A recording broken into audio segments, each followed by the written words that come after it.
Chosen one. You are tired in a way that no one around you has a word for. Not exhausted, not burned out. Something deeper than that.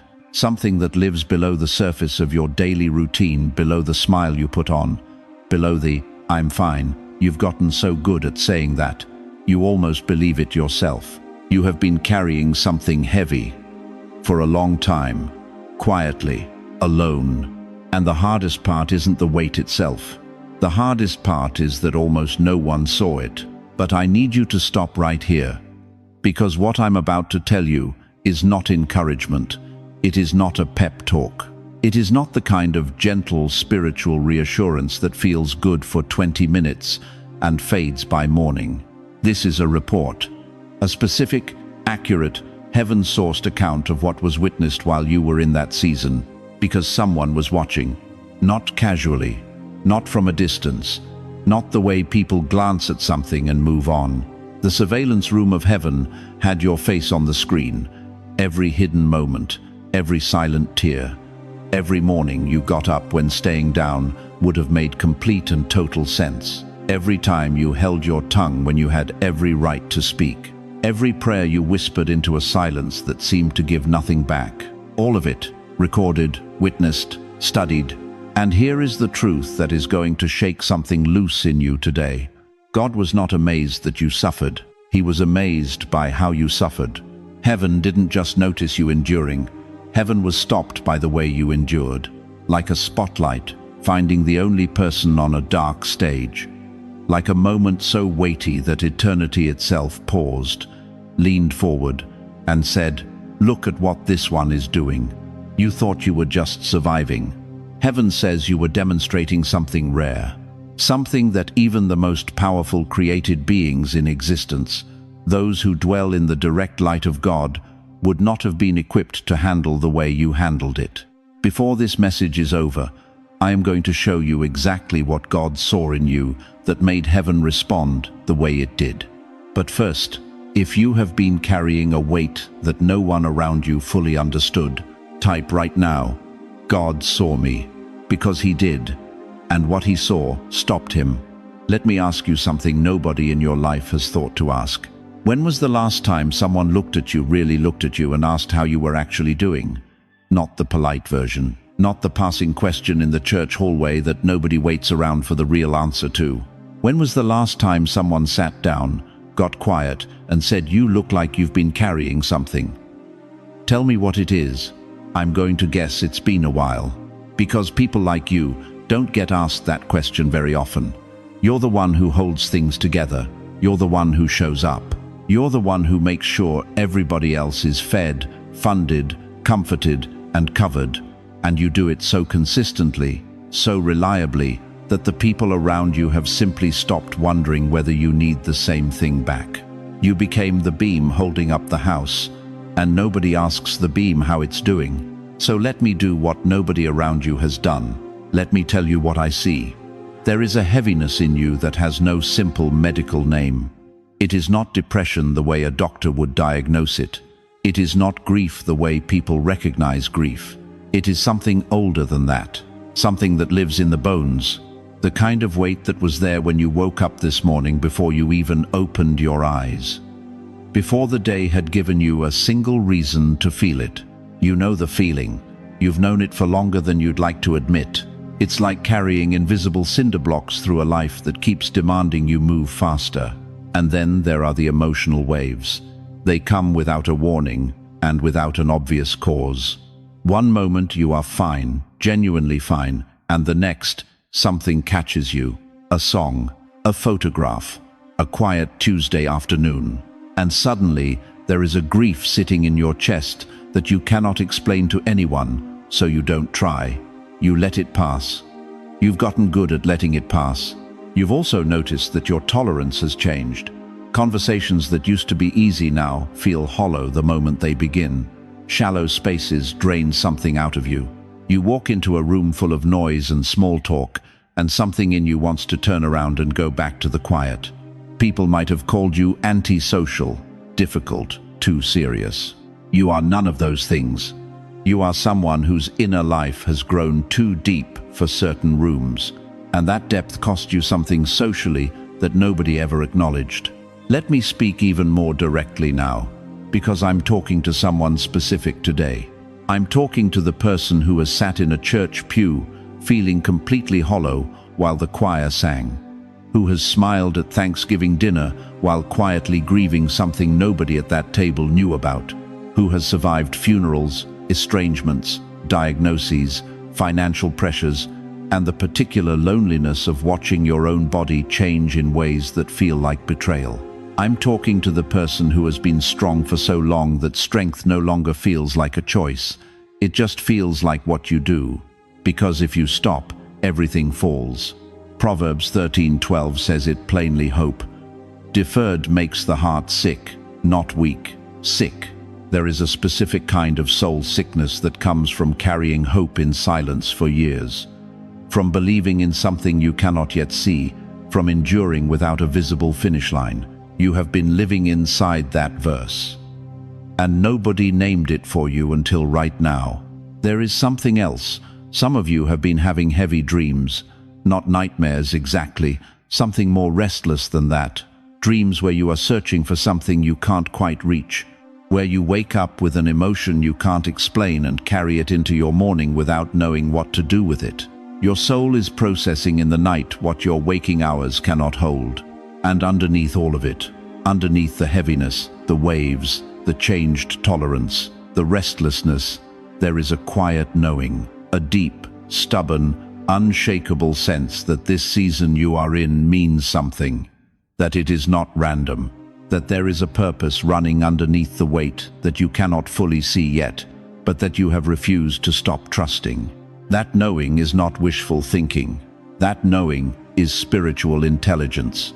But here is where I need you to stay with me, because the real question is not why you felt all of this.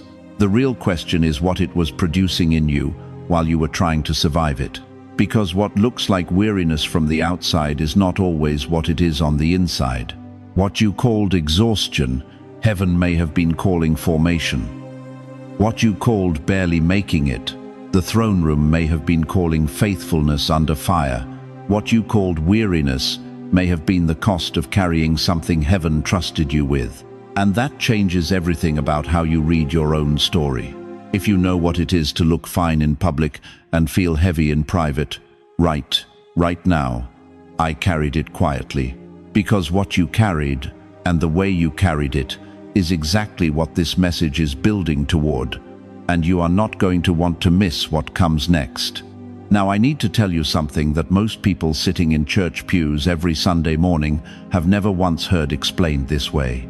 And once you hear it, you will never read the Bible the same way again. Most people believe God sees everything, and that is true. Psalm 139 says it plainly, "Where can I go from your spirit? Where can I flee from your presence? There is no corner of this universe, no back room, no 3 a.m. moment on the bathroom floor that exists outside of God's awareness. He knows it all, but knowing everything and being stopped by something, those are two entirely different things. Think about an architect, a master builder who has designed 10,000 structures. He knows every beam, every load-bearing wall, every blueprint he has ever drawn. His awareness of each building is total and complete. But then one day, he walks past a structure that is under extraordinary strain, wind pressing against it from every side, weight stacked on top of weight, pressure that would crack lesser materials without hesitation. And instead of walking past, he stops. He steps closer. He leans in, not because he forgot the blueprint, but because what he is watching the structure do under that pressure exceeds what even he anticipated when he drew the design. That is the distinction I am placing in your hands right now. God's awareness is universal. It has no gaps, no blind spots, no moments of inattention.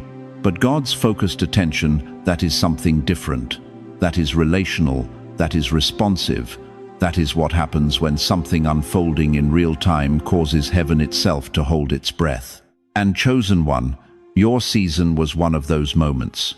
Not because your suffering was the greatest suffering ever recorded. Not because your pain was louder than anyone else's, but because of what you chose inside that suffering. because of what came out of you when everything around you was engineered to break you down. He saw you in the room nobody else entered.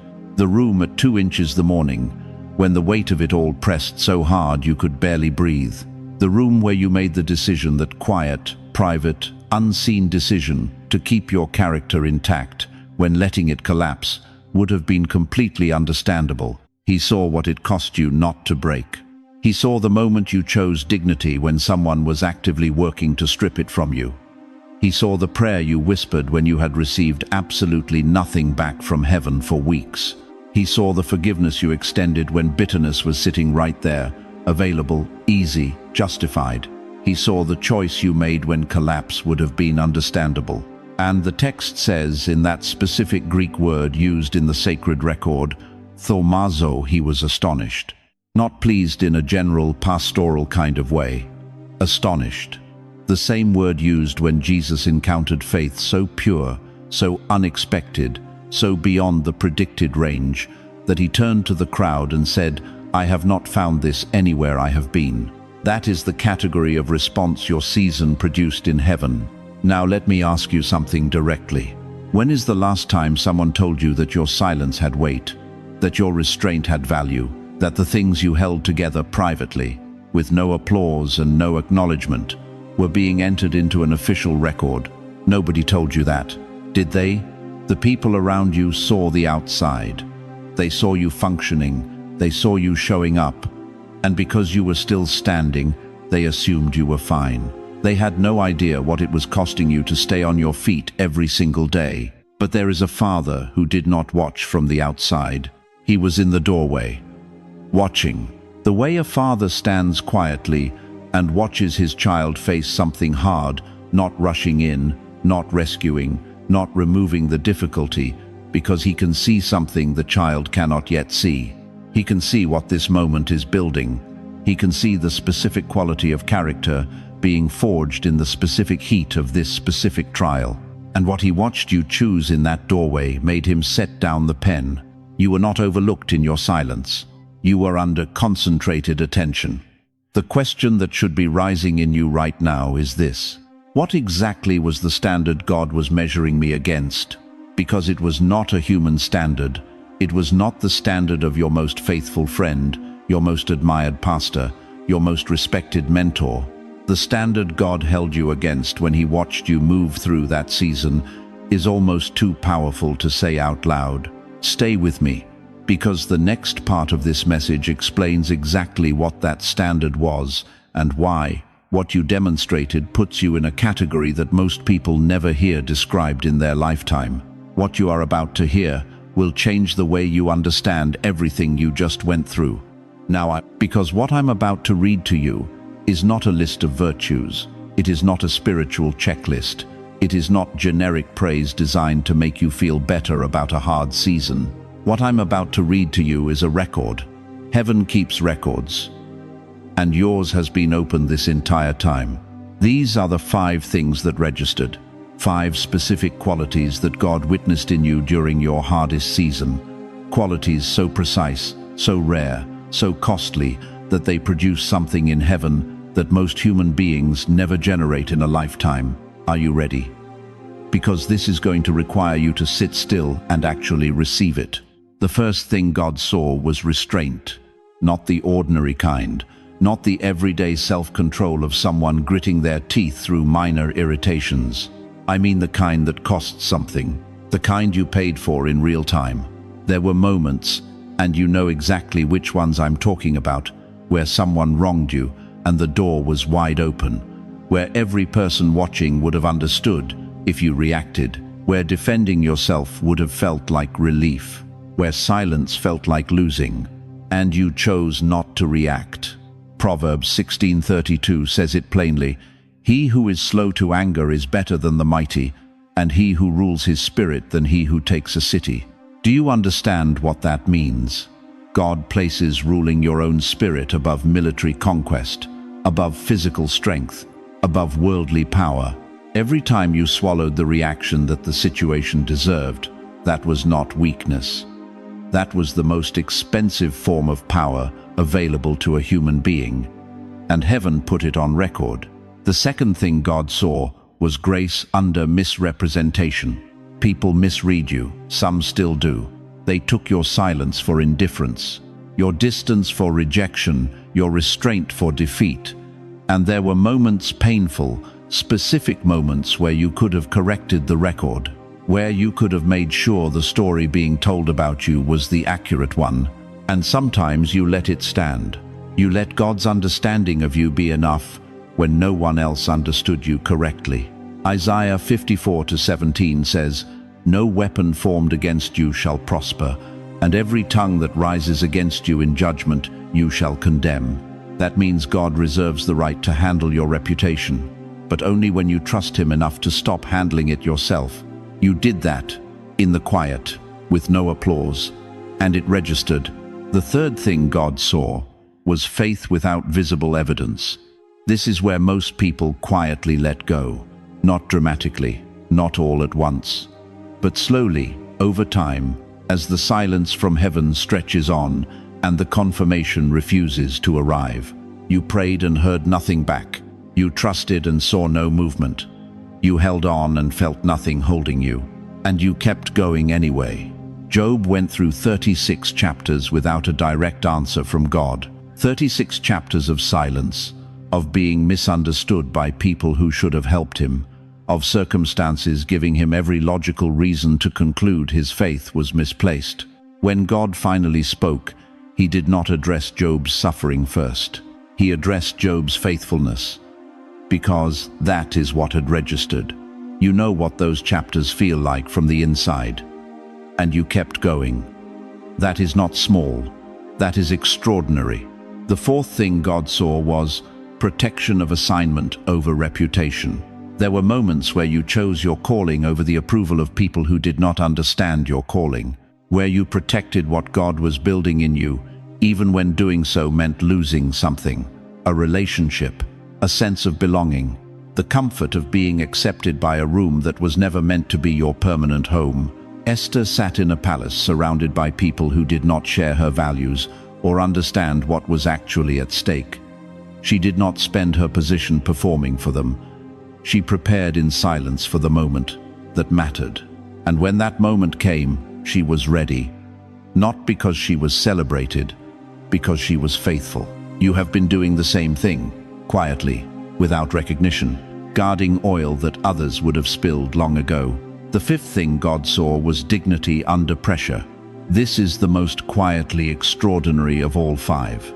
Because dignity is not something you manufacture in a moment of crisis. You either hold it or you don't. There were moments designed, whether by circumstance or by deliberate cruelty, to reduce you, to make you feel small, to rewrite your understanding of your own worth. And in the moments that mattered, you did not let them have that. You walked away when you needed to.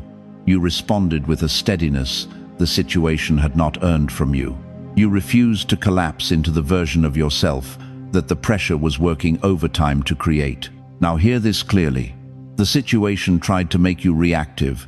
It tried to make you bitter about what was taken. It tried to make you loud in your own defense, careless with what you were carrying, and small in your own eyes. But what it exposed instead was character. And character, chosen one, is the only thing hell cannot manufacture and cannot take. So I need to ask you something, and I want you to answer it honestly right now in the comments below. Which one of these five hit you the hardest? Restraint, faith, dignity, grace, or protecting your assignment?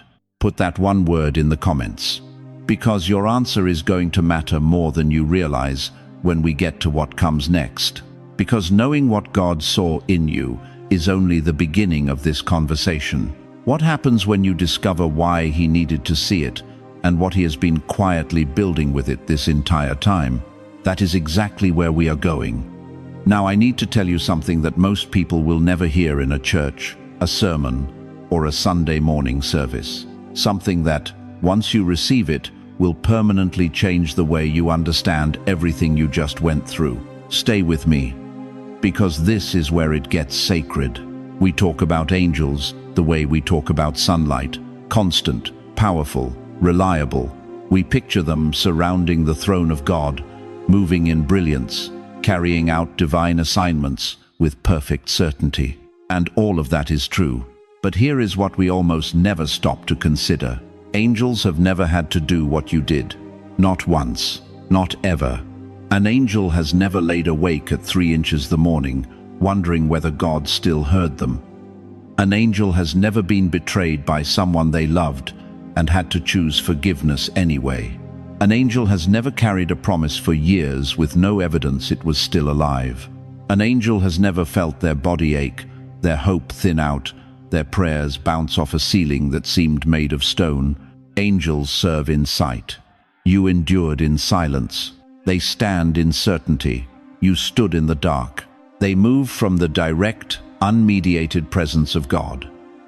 You moved from a trust you could not see, could not prove, and could not always even feel. That is not a small difference. That is everything. Hebrews 11:1 says it plainly. Faith is the substance of things hoped for, the evidence of things not seen. Not things half seen, not things almost visible, things not seen at all. And that is precisely what you were operating in. A total absence of visible confirmation. A season where the silence from heaven was so long and so complete that you had every theological and emotional right to conclude that the line had gone dead. And you kept calling anyway. You kept trusting anyway. You kept showing up anyway. Do you understand how rare that is? Not rare by human standards, rare by heaven's standards. Think about what it actually means to be a being of light, who has never known a single moment of uncertainty, who has never had to choose faith, because faith implies the possibility of doubt, and doubt requires the absence of evidence. And they have never been without evidence. Not for 1 second of their entire existence. Now think about you, living inside a human body, with human limitations, subject to grief that doesn't explain itself, to loss that doesn't announce its arrival, to seasons that go dark without warning and stay dark longer than you thought you could survive. And in the middle of all of that, in the deepest, most airless point of that darkness, you did not let go. Your faith was a candle in a windstorm, and it refused to go out. Heaven is not stunned by power. Power is everywhere. Heaven is stunned when fragile human flesh holds faith without proof. That is what stopped God. Not your perfection, not your strength, not the moments when you had it all together. The moments when you had nothing left and you stayed anyway. Those are the moments that registered. Those are the moments that produced something in the heart of God that the ancient Greek text calls thaumazo, divine astonishment, holy wonder, the specific, arrested response of the one who designed the standard watching it be exceeded. And now I need to ask you something directly, because this is where this stops being theology and starts being your life. How long have you been calling what you did in that season ordinary? How long have you been saying, I just got through it? Anyone would have done the same. No, not anyone. Not most people. Not even the ones who look stronger than you from the outside. The ones who look strong from the outside often broke in private. You broke in private too, but you rebuilt yourself in private, and you kept moving. Job sat in ashes for 36 chapters of silence. 36 chapters of unanswered prayer, of misunderstanding from the people closest to him, of a body that failed him and a sky that offered nothing back. And when God finally spoke, he did not address Job's suffering first. He spoke first to Job's faithfulness, because that was what had registered. That is your story too. Your suffering was not the headline in heaven. Your faithfulness inside the suffering was. The question is not whether heaven saw it. It did. The question is whether you are ready to see yourself the way heaven sees you. Not the version of you that got it wrong sometimes. Not the version of you that doubted and stumbled and wondered if you had been forgotten. The version of you that, despite all of that, held the candle steady. That version is who you actually are. And if you are ready to stop arguing with what God already recorded about you, then what comes next in this message is going to land in a completely different way. Because once you accept what your endurance actually was, the next question becomes the one that changes everything. Who have you become because of it? If you receive that your endurance was not ordinary, right now, my faith was seen, because it was. And what comes next will show you exactly what that means for the rest of your story. Now, I need to tell you something that nobody in your life has ever said to you with this kind of precision. What you went through did not just test you, it revealed you. There is a difference, and that difference is everything. Testing measures what you have. Revelation shows what you are made of. And what came out of you under that kind of pressure, the restraint, the dignity, the quiet faithfulness, when the silence from heaven stretched so long, you wondered if anyone was still there. That was not performance. That was not you at your best. That was you being seen for the first time. The Bible says, in Romans 5:3, suffering produces perseverance. Perseverance, character, hope, not comfort, not applause, not a reward, handed over quickly. Character, the kind that cannot be purchased, cannot be borrowed, cannot be faked in a room full of people who are watching. It can only be formed. And formation always costs something. You paid that cost. In full, in private, in seasons where nobody gave you a certificate, nobody threw you a party, nobody even said, I see what this is costing you. But God saw. And what he saw did not produce sympathy. It produced identity. So let me name who you are now, not as flattery, as fact. The first thing you are is a spiritual warrior, not the loud kind, not the kind that announces battles before they begin, the kind that holds ground when every external signal says there is no more ground to hold, the kind that stays steady not because the pressure stopped, but because something inside them runs deeper than the pressure ever reached. Hear me clearly. You did not become a warrior when things got hard. You discovered you already were one. The fire did not create what was inside you. It exposed what was always there. The second thing you are is a cycle breaker.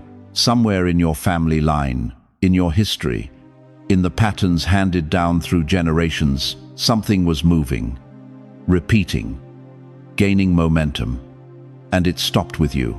Not because you were perfect, because you refused to pass on to others what was passed to you. That is not a small thing. That is a generational interruption. That is you standing in a hallway of history and saying, this ends here. This does not go forward through me. Proverbs 13:22 says, a good person leaves an inheritance for their children's children.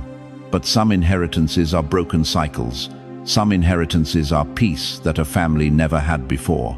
You planted that, in silence, without applause. The third thing you are is a wounded healer. And this one is for every person who ever thought their pain disqualified them. Your wounds are not separate from your purpose. They are the mechanism of it. The depth of understanding you carry right now, the ability to sit with someone in their worst moment without flinching, without offering hollow comfort, without rushing them toward resolution that did not come from a book, that came from your life. You know what it feels like from the inside. And that knowing is going to become medicine for people who are still in the middle of what you just came through.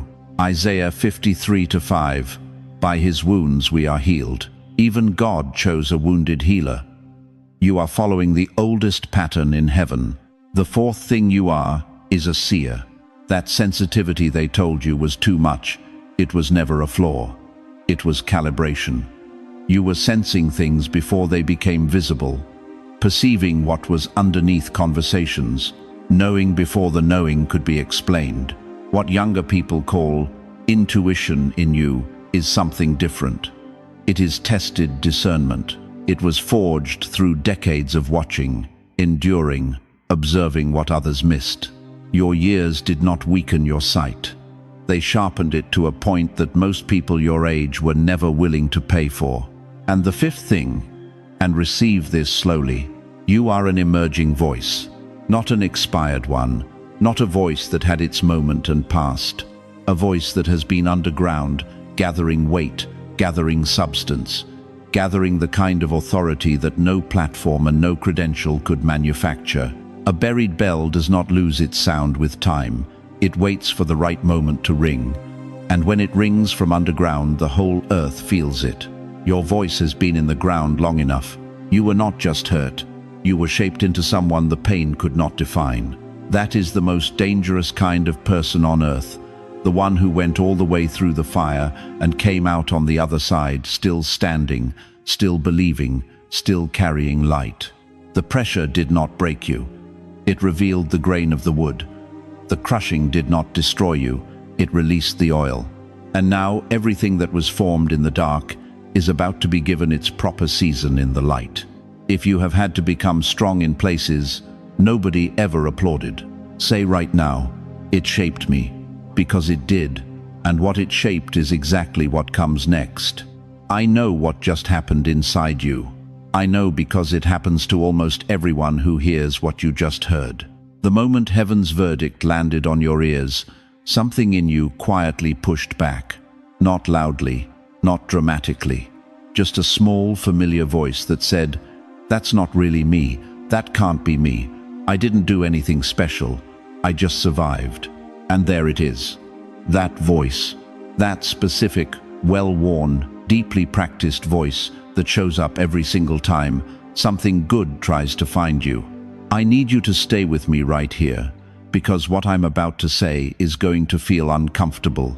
And that discomfort is exactly how you'll know it's true. That voice is not humility.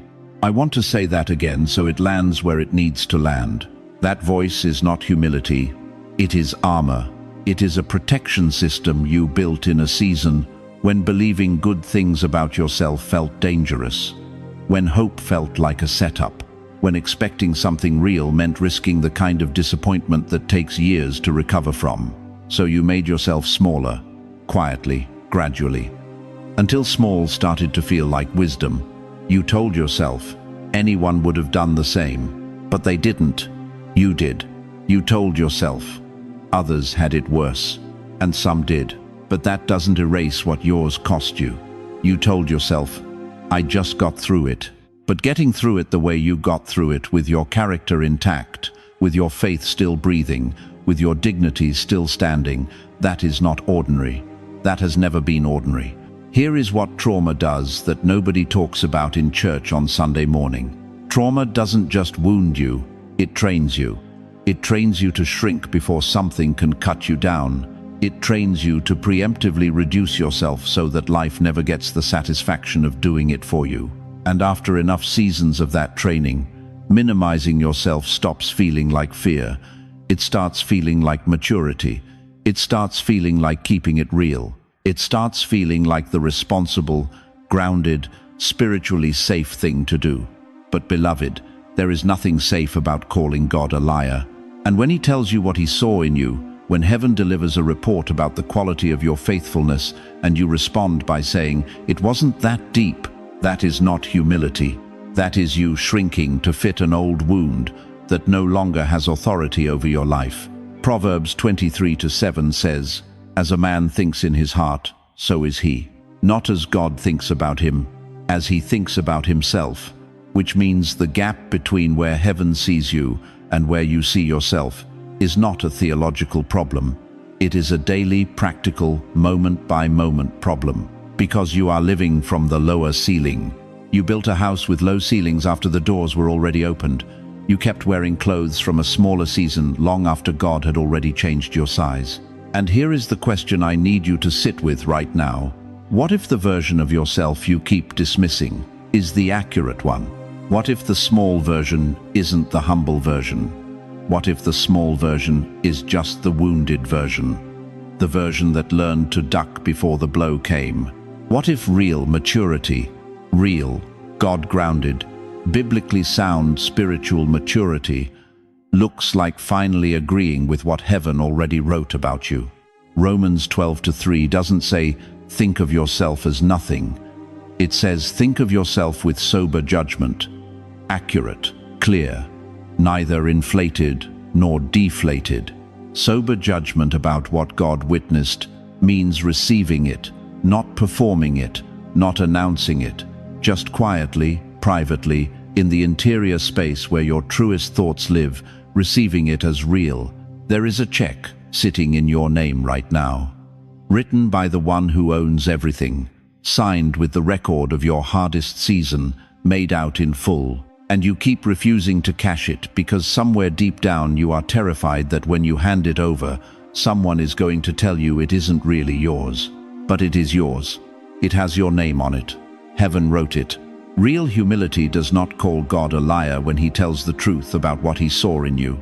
Real humility receives the verdict, quietly, without fanfare, without performance, but without deflection either.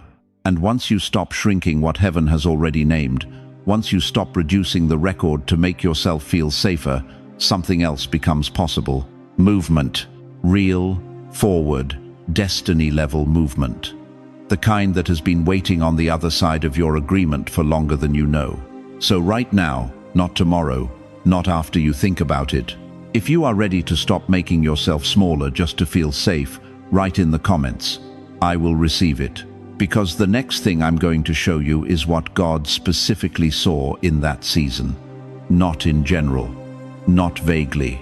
The exact qualities, named, described, measured against a standard that will change the way you understand everything you just went through. And you need to be standing at full height when you hear it. Now, I need you to hear this next part carefully. Because most people who have been through what you have been through make the same mistake when they come out the other side. They call it survival. They say, I made it through, I endured, I got to the other side. And while that is true, it is the smallest version of what actually happened. Because you were not only going through something, you were demonstrating something. There is a difference, and that difference changes everything about how you carry yourself from this day forward. Think about gold for a moment. When gold goes into the fire does not create the gold. The fire was never the source of it. The fire simply burns away everything that was never gold to begin with, until what remains is pure, unmistakable, undeniable. The pressure you were under did not invent who you are. It revealed who you already were. The silence of that season did not erase your calling. It concentrated it, like a lens focusing light into a single, burning point of clarity. Everything that was noise fell away. Everything that was borrowed identity fell away. Everything you had been performing for the approval of people who were never assigned to your destiny, all of it fell away. And what remained was real. What remained was you, the actual you. The one God had been building since before your name was spoken into this earth. Job sat in silence for 36 chapters. 36 chapters with no answer, no explanation, no divine reassurance arriving on schedule. The people around him got it wrong. The circumstances around him got worse. Every logical framework he had used to understand God stopped making sense. And yet, when God finally spoke, he did not speak first to Job's suffering. He spoke first to Job's faithfulness, because that was what had registered.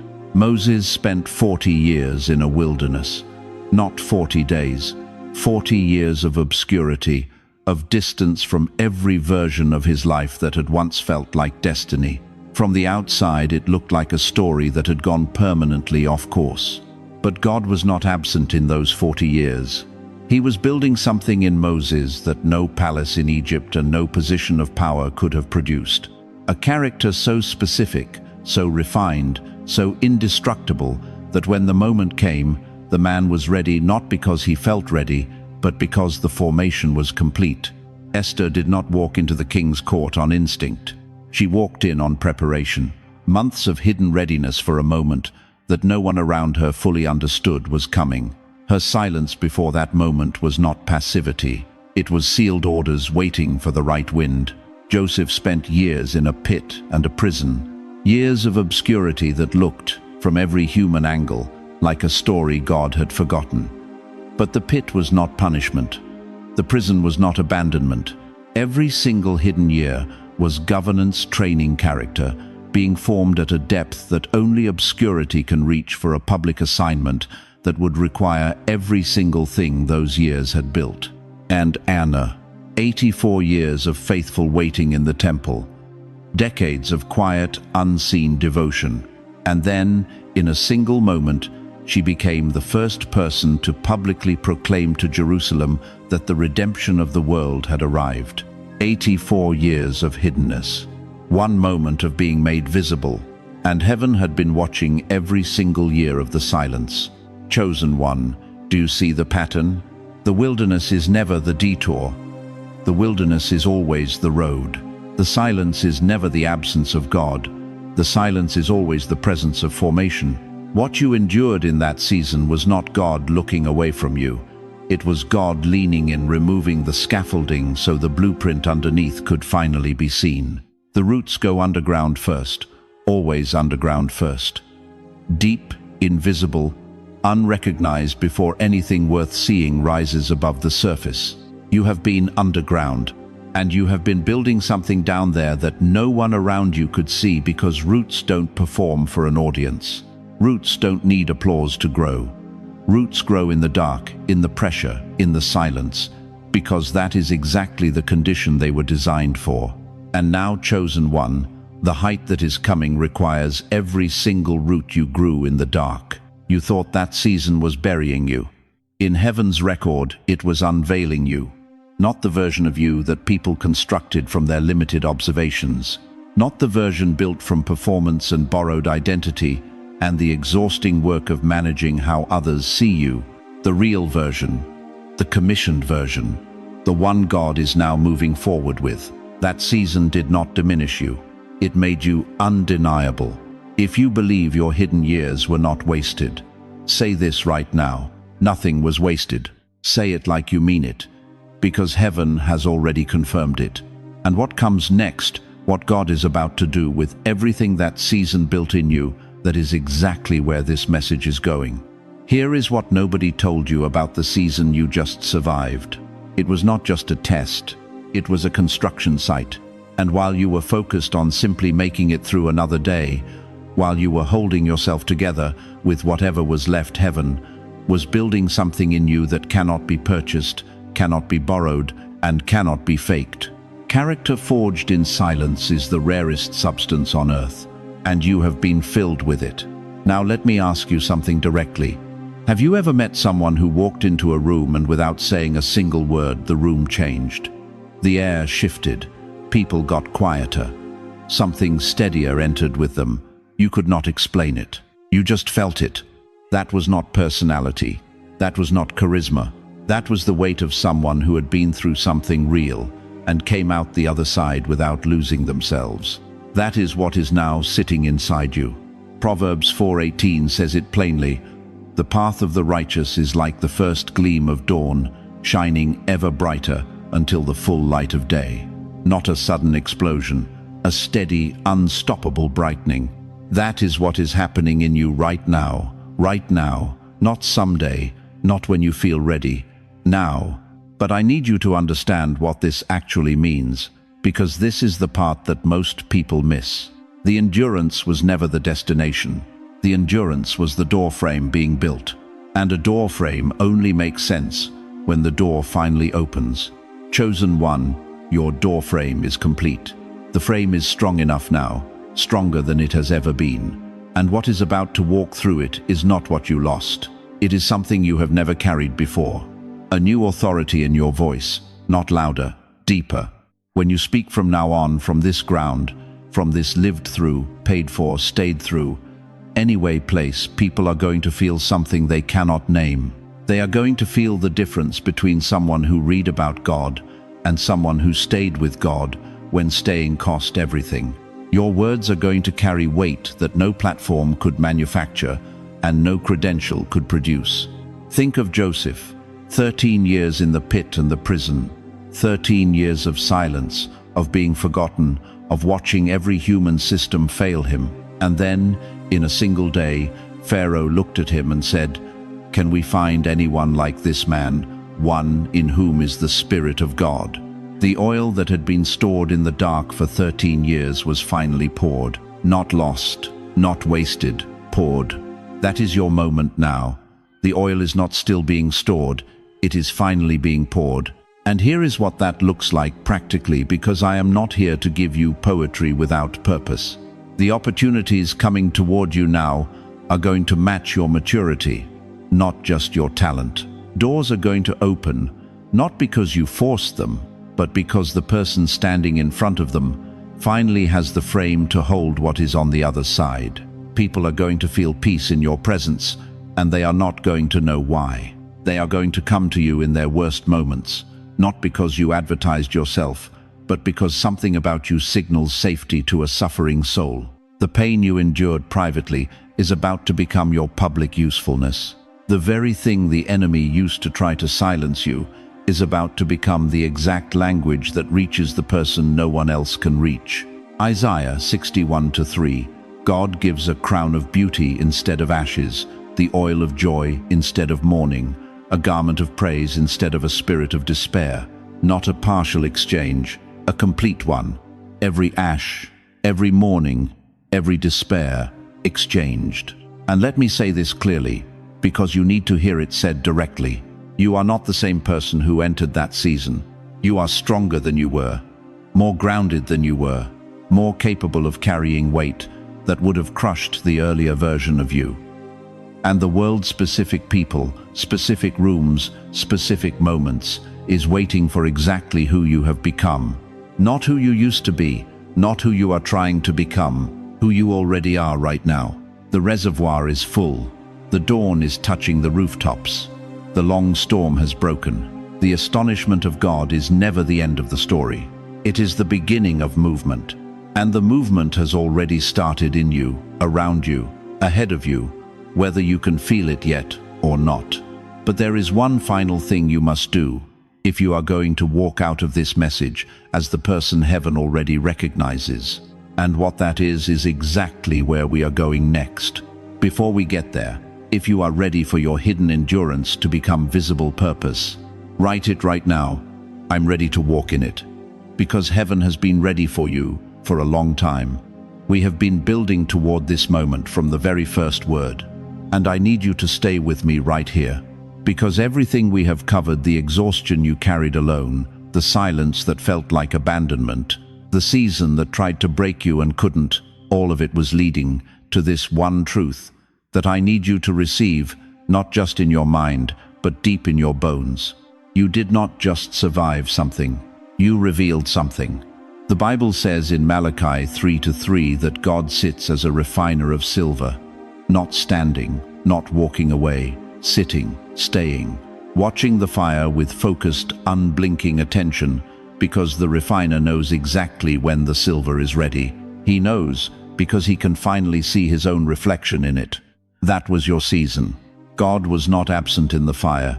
He was sitting at the edge of it, watching something be purified in you that could not have been purified any other way.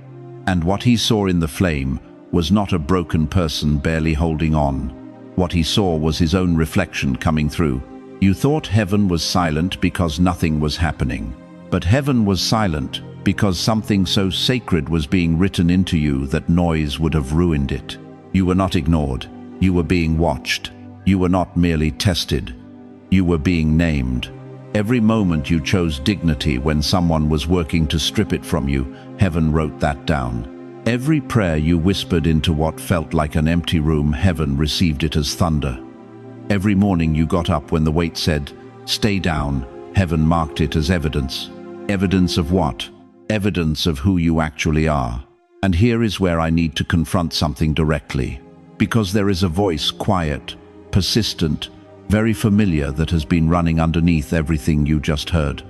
And it sounds like this. This isn't really about me. I didn't handle it that well. I fell apart plenty of times. I had doubts. I was angry. I almost quit.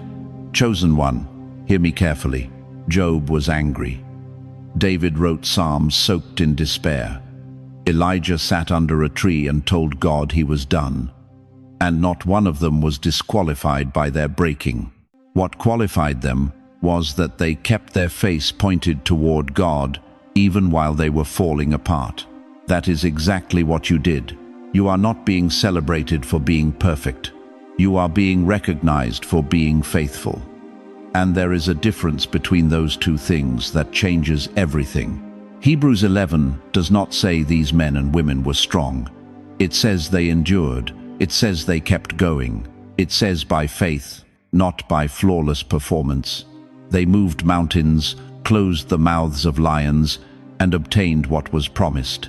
That same chapter was written for you. So I am asking you right now to do something that may be the hardest thing this message asks of you. Stop arguing with what heaven saw. Stop shrinking back from the verdict that was already declared over you in that season. Stop calling your hidden faith nothing. Stop telling yourself you were just barely making it, when heaven's record says you were carrying glory through the fire, and not one piece of it was lost. You are allowed to agree with what heaven saw in you. Not in arrogance, not in performance, in accuracy. Step out of the furnace. You are still standing, and you are carrying gold. Pick up the mantle that was being fitted for you in the silence. It has your name on it. It was never meant for anyone else. Receive your identity. You are a warrior who held ground when the ground itself was shaking. Receive your dignity.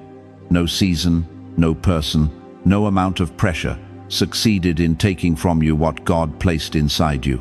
Receive your assignment, because the formation is finished and the commissioning has begun. Isaiah 43:2 says, "When you pass through the waters, I will be with you. When you walk through the fire, you will not be burned." He did not say if, he said when. He already knew you were going in. He already planned to be there, and he already knew what would come out on the other side. You, refined, named, commissioned, unbroken. So here is what I am asking you to do right now, in 3 steps. First, if this message found you in a season where you almost broke but didn't, type these words in the comments right now. Heaven saw how I carried it, not for anyone else. As your declaration, as the moment you stopped arguing and started agreeing. Second, tonight, before you close your eyes, say this to God out loud, even if your voice shakes. I agree with what you saw in me. That is not pride, that is faith. And faith, chosen one, is exactly what got you this far. Third, if this message reached a hidden place in your life that you have never heard spoken out loud before, share it with someone who has been carrying their faith quietly, because somewhere right now, someone is in the middle of the season you just came through, and they need to know that heaven is not looking away.